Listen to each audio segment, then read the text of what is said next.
welcome to Star Trek Mission Report. I'm Josh. I'm Steve. So, episode 6, most recent, we kind of open up to Soji's having a dream, about her childhood.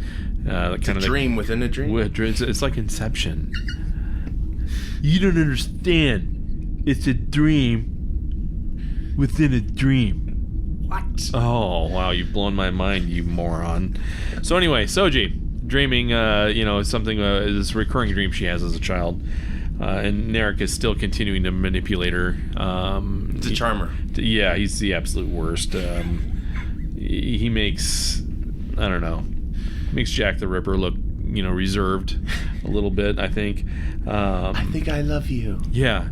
And, we kind of float back to the ship, and, our friend Agnes, who's nice and sweet and kind, has just become this evil kind of little witch. She wants some Arios, too. She wants some Arios, and she gets some Arios. I like that hesitation, though. It wasn't just like, he was for it, but he's like, no. You don't need this. And, she's like, oh, I need it. Yeah, she's like, oh, I need it. He's like, well, you're going to get it. I'm evil. And the holograms will assist. Right. Exactly. Dr. Manhattan style. They're watching. If you press here. Yeah. I liked a lot of the interaction with Elnor being a little bit more awkward here and there, and just his interaction with the other characters was pretty fun. But we have that moment where Picard talks about the Borg. And who was he talking to? Was it Agnes and Elnor, or where he said that the Borg they don't change, and right? Yeah. This scene bothered me a little bit because he's been so cerebral and reasonable, and we all know how he felt about the Borg. He goes back to first contact, Picard, right? Before realizing he's Moby Dick trying to get his white whale, and all that stuff. Yeah, and so he kind of flies off the handle, but then as soon as he flies off the handle, he's like, no need to apologize. Yeah, what? He goes. It does explain the brain thing. It does. That's one of the things they're probably like, we've seen all these episodes. Yeah. He fucking goes from a 1 to a 10. Yeah. Let's explain this, and the doctor goes, okay, we'll do this. It will cause you to get angry out of nowhere, and then you'll be fine, and you'll have dreams. Exactly. So that's how I remember it, but if I didn't, I'd be like, wow, it's really tone shifting a lot there. But and for someone who maybe wasn't familiar with the Next Generation or things like that, or the other stuff, like if they're a newer viewer, they might look at that scene as... I did feel the tension, though, as they were going to the Borg cube, how he feels, and of course when he goes to his study and all that jazz. Well, and when he Googles the artifact and the Borg and the whole thing, right? Exactly. He sees Hugh. Yes. So I loved his reaction when he saw Hugh there, and that was Hugh from the Borg days when he was still a full Borg. Right. And then it kind of ends on him seeing Locutus. That was cool. And I love the direction there, so that we're looking at him behind the hologram. It's the only time the holograms pay off for me. It does, exactly. Because then it overlays Locutus's face with Jean-Luc's. I know. And that was actually pretty badass. That was... he morphs into it, and then it comes out of it, and, and he's feeling it. Oh, my God. That was a great beginning. It was really cool. That was a highlight. That was cool. God. Yeah. He really felt like he was...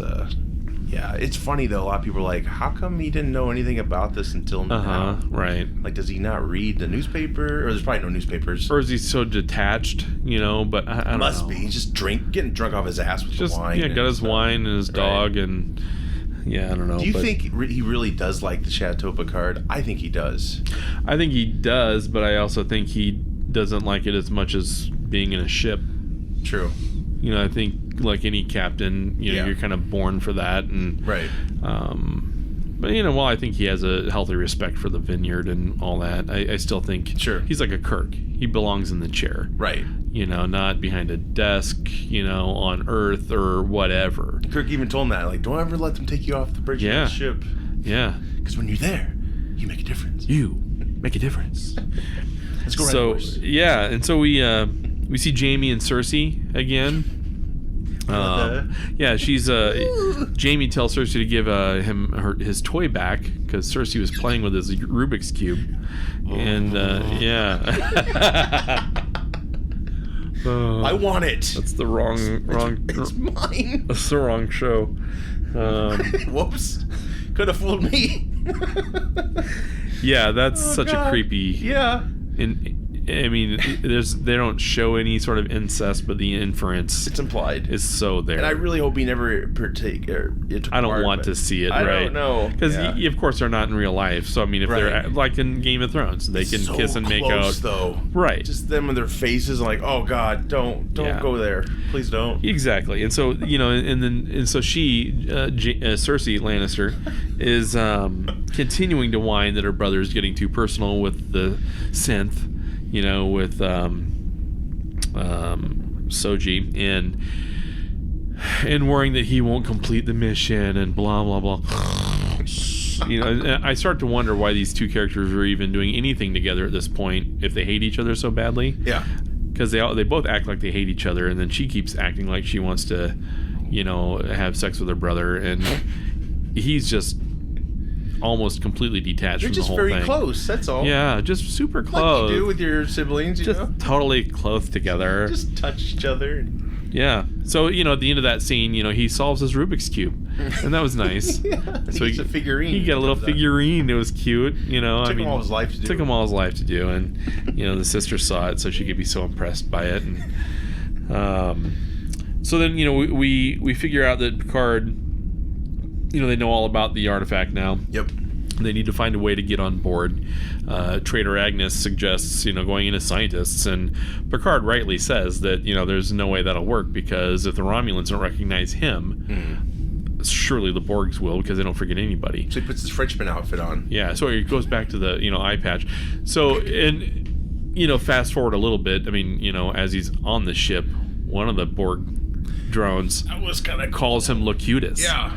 I was like, holy shit. That was actually... So, this show has a lot of cool little moments, There's some cool, yeah. But, then to some of the uncool, so Picard, Rafi comes out of her drunken stupor to call in a favor. Very animated. I don't know where the bodies are buried. To get Picard diplomatic... access. She also gets some snake in before she hit a little snake, what was it called? Snake leaf. Snake leaf. Yeah, and then a line of Coke, that was another thing. Yeah. They cut that. They went for everything, and it's too much. I used to play bass for Snake Leaf. It was a good band. That was a good Des Moines band. Yeah, so he gets a diplomatic envoy credentials to get onto the ship, and... Again, just one of those instant handoff. Okay, sure. We got to find a way to get him on. So how can we do it? It may not make sense, but let's just try it this way. You have 24 hours. Okay. That's like that's like the thing everyone always gets. And Rafi helping. She's clearly drunk and angry. We get it. Yeah. I don't care about this character at all. Yeah. So the rest of the show to me was kind of a hit and miss. Picard reuniting with Hugh was really awesome. That was awesome. Very, very awesome. Love that. One of my favorite moments of the whole series so far. Soji losing it, finding out that her life has been a sham. That was pretty cool too. She's using the CSI, using all the CSI stuff to figure out how.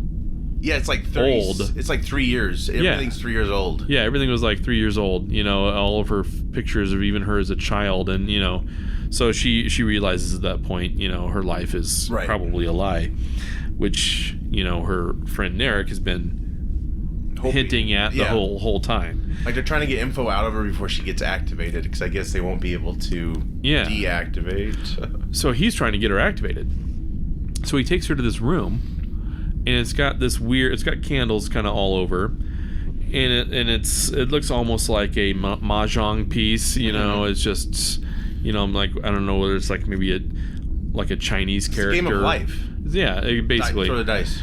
So yeah, it's got this big pattern on the floor, and he has her walking through it, trying to think of the dreams, and again a very mystical, hokey thing, and he kept, as she keeps moving and turning, you are now passing through Blosh Stew or whatever. Yeah, I mean, making it up. The Jabosh. Right. All these stupid names. Super Discana. Right. And to me, I'm like, you're actually now passing through the next line on the floor. I mean, it's just, she's just walking in this pattern. The Chalupa Supreme. Right, the Chalupa Supreme. With extra bean sauce. Extra. You've now passed through the bean sauce. And so it's just, I don't know. I really thought that was just hokey and stupid. And so he finally gets her activated. That was kind of cool, though. The focus on your dream. Focus on the dream. Like actual science, sort of. Well, and that's how they're playing it off. Yeah. Now look up. Right. Yeah, I feel like this is what they do at the Scientology Center in Clearwater. I don't know. But it was just kind of ludicrous to me. So, but when they do finally activate her, he's like, all right, that's it, see you, bye. He leaves the room, and she's like trying to go after him. She's sealed in. His toy opens up, and it creates this gas, this like radioactive type thing, and she's freaking out, trying to get away from it, and she's on the ground, and she starts hitting the ground. That was pretty cool. And that's when she activates. Bam, bam, bam. Yeah, and so she just literally tears a hole into the floor, drops down. She drops down. Picard and Hugh then pick up her signal again. That's crazy. She's falling. Right, because she was she's in that room and obviously shielded somehow. Mm-hmm. So picking up their signal, they were able to find her. Yeah. And so they find her. She reluctantly, but sees her options. She joins up with Picard and Hugh, and I thought she was gonna run for first. I thought so too. Oh, we're so close. I know, and now here we go again. First you kill Maddox, now this. You're going to have to extend my diplomatic envoy status another 24 hours. It was just, I thought it'd be something stupid. That Romulan radiation thing, that was a good callback to Nemesis. Yeah. When they had that ring thing. Right. That's when that started happening. I'm like, oh, they can do the ring, but... Because it was similar in scope, right? Yeah. Right. He did have emotion. Yeah. That was, that didn't show like he was total douchebag. But when she escaped, he did not hesitate. He's like, she's on that. Yeah. Go kill her. Go kill her. Yeah. So, he's still a douchebag. I love her. Go kill her. So, yeah, that whole wonky walking around the room, you've now entered the Twilight Zone thin plot device. It led to her activation, and that was fine. But what's about this location? I mean, did they answer that at all? Is this the... it's got the double moons. It's like where she was created, perhaps, or I don't know. Confused. I think it was where she's probably created because she sees herself on the table inside the dream. And if they go there, they can take it all out, and then no more synths for now. Right, which they just hate so much. Right. Yeah. And so and again, killing Maddox. Yeah. Follows the Romulan pledge of trying to get synths completely wiped out. So now, boom, we've killed the creator. Right. So that's a good step. Now we got to finish by killing the rest of the synths. Mm-hmm. So is she the last one? Are there more? The Romulans seem to think there might be more because Cersei wants to find out, if she knows where there's others. Right. All that crap. But, so the chase is on. Picard, Soji, and Hugh are hiding in the Borg cube and moving from place to place. I like how the walls do that thing. Yeah, they kind of do this whole in and out thing and kind of a morph, and they go to the Queen's room where there's a portal that can be kind of opened up and in a hot tub. In a hot tub. Oh yeah, and so Hugh gets it all activated and set up for him, so they can just take off. It's like 20,000 light year jump, isn't it? Yeah, it's insane. And technology they took from a race that was in Voyager. Another race that was in Voyager that they assimilated, and so that was cool. Really cool escape device at that point. I was like, I was on the edge too. Of my seat, like, oh my god, what? And they had to escape, but this. To me, this one made sense. Mm-hmm. So I actually liked how they did that. Picard calls the ship, says, I need you to meet us at these coordinates.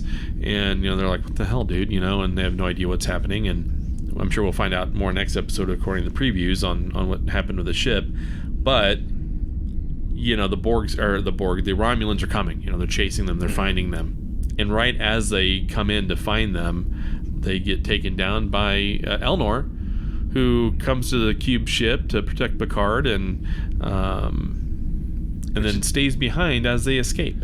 That was a cool, as the door shuts, he's like, choose to live. That was a good, and he had Hugh behind him, which I don't, maybe Hugh can kick some ass too, who knows, but better not kill him. I'm not excited for Hugh's future. Yeah. After this episode, he's got like a knife. Point at him. I'm like, he's certainly been exposed as someone helping. But so we'll see how that plays out. But I'll be really pissed if they kill him off. Me too. He's extremely pissed. He needs to see Geordi again. All that stuff. Hugh needs to stick around. Yeah. Hell, he'd be a hell of a crew member. Who knows? Absolutely. That's what I want. Like, just give me what I want. And I'd love to see him and Seven interface and talk to each other. And what does that conversation look like? Perhaps it still will. But hopefully him and Lord of the Rings dude. What's his name? Sorry. Legolas. Eleanor. Yeah, they get off the ship, I hope. And I hope it's not going the route we think it's going. Yeah, because if Eleanor's wasted on that, that's going to be stupid. And then Hugh. When Picard was tripping when he first got to the cube, that was interesting. That was scary, actually. I felt the whole time for Picard in that, and then the Borg start grabbing him because it's like they did not put enough platforms down. Like anybody, like you're gonna die. Right. You go off this edge or you're gone. But they had these Borgs grab him, and you felt for him. Like he's like, "Oh my God, let go of me!" Yeah. And that's when him and Hugh reunite, and you get to see a lot of grotesqueness of the ex-Borg, which they call them XBs. Yeah, XBs. And they had that nice moment where the dude was getting his face scanned, and I think it made it less terrible. Skin tone more of what he had. No eye though, but and Picard went from kind of the whole fear piece to empathy for these drones that are no longer.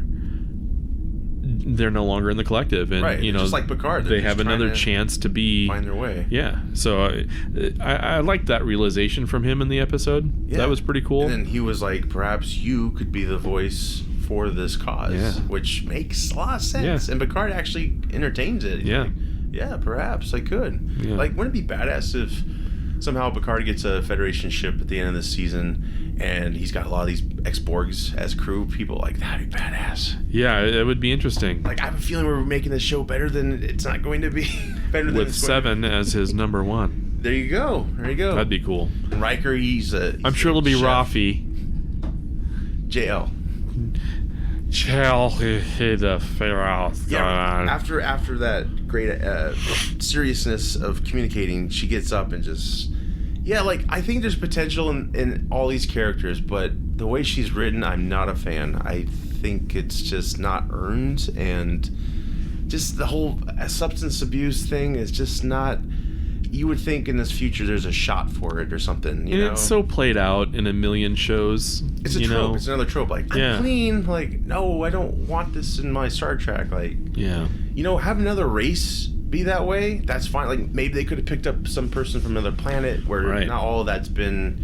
But it kind of makes sense if Starfleet's falling apart. I guess it would affect the whole world, and perhaps that's why we have this. And it feels hopeless. Like, how can they recover from this? How can they get Starfleet back, which we still have to see them. Hopefully that Admiral chick who hates Picard comes in and saves the day, or maybe Janeway comes in and saves the day.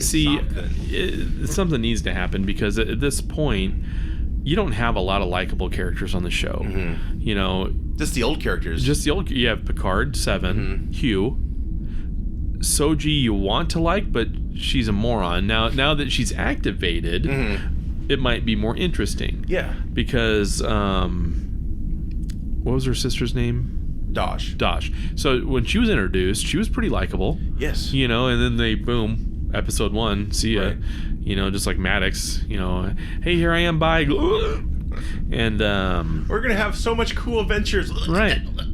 But we have Rios, who's I think he's semi-likable. He's a Han Solo of this Star Trek. Trek. Bit more, but not quite fleshed out. Right. Agnes, obviously not likable. Rafi, not likable. There's just nothing. There's not a lot of redeeming qualities to a lot of these people. So it's Picard. Well, out of all, I mean, that's what these shows are supposed to be able to do well, is flesh out characters, because movies you don't have the time to. But them not being able to handle that aspect, Like, give us some more flashbacks. I think that will help. It did help Raffi a little bit, but again, I don't like the whole I'm damaged and blah blah blah, and I hate you, Picard. I blame you for my addictions. Just like with the Romulans with Picard. It was you, Picard. Yeah. It was all you, and he gets shit on by the Admiral and like everybody. Like I'm not a fan of that. And like maybe Q is a part of it and it's all fake. That would be great. Yeah, right. Except for anyone who's invested. Exactly. Like, what? Well, I fell last year in the ice, and it was Picard's fault. You know, I mean, I blamed him. I had a letter writing campaign. Yeah, exactly. I do like how they are not making him so godlike. You know, he does have a little ego to him, and he's very, he's very righteous about things, right? Yeah. And he's kind of always been that way. So I do admire, like, there's a little kickback for, I mean, you know, people don't like that per se, but just to constantly be on him and kind of making fun of his age, sort of like it almost makes it seem like he's defeated before he even gets started.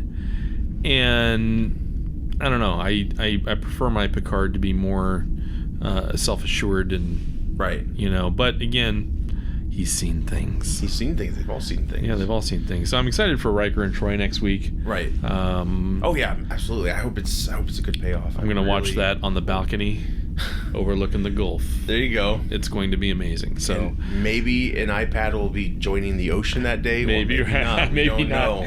We'll see. I'll be like 20 floors up, though. It's going to be hard to get that. So, I mean, I'll need the right trajectory. Your anger will give you and the some power wind. Right. Yeah, because you've seen shit. It might activate me. So we'll see. But I'm excited to watch it. Sure. I do like the casting of Daj and Soji. Like, they do look like Data. It's odd. And there is a scene before they do the risky business scene in... a few episodes back, I forgot which one. I guess she does this like little head turn, like Data used to do. I didn't pick up on it, but others did, and I'm like, that's really interesting. And my theory for this planet, if you will, there was this idea someone had, and I thought it was great. What if in the end of this show, Maddox actually did give Data humanity that he always wanted, and we actually get Brent Spiner the way he looks, creating perhaps these twins, and he's the one with the twin planets. He's like the Doctor Soon, his own Doctor Soon. Perhaps that's what's going on. Maybe give him contact still, but it's all Spiner, so Spiner doesn't have to get all maked up. And, and he can become part of the cast. Like, I know, my whole thing is... That would be amazing. These older actors, maybe they would demand more money, I guess you could say, but... you would get so many people amped up just to bring a lot. You can still have new characters, but it's all about handing it off properly, and I think we just need more of that, sadly. And and you know, you have the right response to these characters. I mean, you know, I'm watching the 7 of 9 piece, and I could see a series of short treks on her with her Ranger thing and all that, and if it's interesting enough, you might see a series with Pike. You might see a series, you know. I mean, so it might not be you don't get this huge payoff at once, but you have a potential investment that you could make. It, you know, they do like 1 hour. They do like movie. Yeah, each episode is basically a movie. Yeah, just do that, and then it's like, and it can all be contained. Yeah, but there can also be a nice arc too to connect the other ones. I don't know if. And now that we're not going to get a Maddox series, right. Canceled my subscription to that. I had the T-shirt and everything. The fan T-shirt club. I made up. Yep. No one's joined now. No. Goodbye, Maddox. Just you and I, and that was it. Right. That was it. It was just the saddest party. It's the saddest party in the world. There's one party popper and sold all my Daystrom stock. Yeah. I mean, overall, I do like the show. I think it's much better than Discovery. I think the writing's better. Yeah. You've got some Oscar-winning talent, and you got a Pulitzer Prize-winning author, and even an author who's written some Star Trek herself. I don't know if they have pressure from higher ups to not go as big on things. I mean, of course they have budget constraints. Probably they do film it in Los Angeles because Picard Stewart lives there, and I understand he doesn't want to go to Canada to film. And then you can't blame him at his age. They get a good tax break up there. That's my problem. So that's where Discovery films. Yeah, I mean, I'm digging it. I just hope there's a good payoff. I'm afraid there's not going to be. I'll still welcome a season 2, of course. Oh, absolutely. And, and again, as much as we nitpicked, I mean, I still truly enjoy it. I do. But it's, it's not perfect. No. But there's some really good sci-fi here and there. And, I mean, it's, overall, it's pretty good. Yeah, I do like it. If they bring Worf back, and he should look like Worf, because they did show a picture. Right. But if they change him like the disco ones, I'm not going to be happy at all. And they will not listen to my critiques. But still, that's been a big problem for me.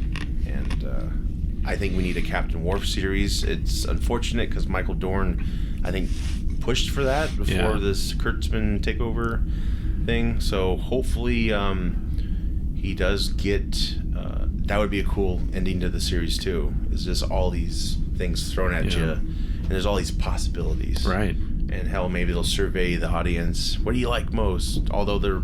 Maddox. We'll bring him back. He was cloned too. Screwed from the beginning. Yeah, I don't know. That just bothered me. They didn't get the original actor. I don't know. I just like that. It just shows respect, Right. So, yeah. Overall, good show. We'll, of course, be back to cover... Well, we got 4 more episodes, I believe. Yep. Should be interesting. You think we'll have a good payoff? I don't. No.